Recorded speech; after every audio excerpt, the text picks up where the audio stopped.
महेश्वरः गुरुः साक्षात् परब्रह्म तस्मै श्री गुरवे नमः विद्यामूलं गुरुपदं ज्ञानमूलं गुरोर्मूर्तिः मोक्षमूलं गुरोर्वाक्यं तस्मै श्री गुरवे नमः स्वामिनः तव प्रसादेन मम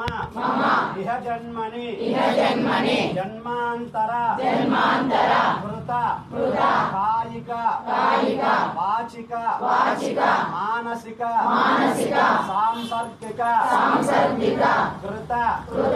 आचरित पाप परिहार द्वारा माता पितृ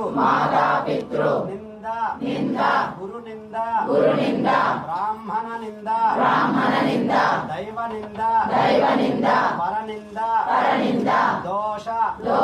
परिहार द्वारा तव प्रसादेन मम संकल्पित कार्य आनुकूल्यता फलसिद्धि द्वारा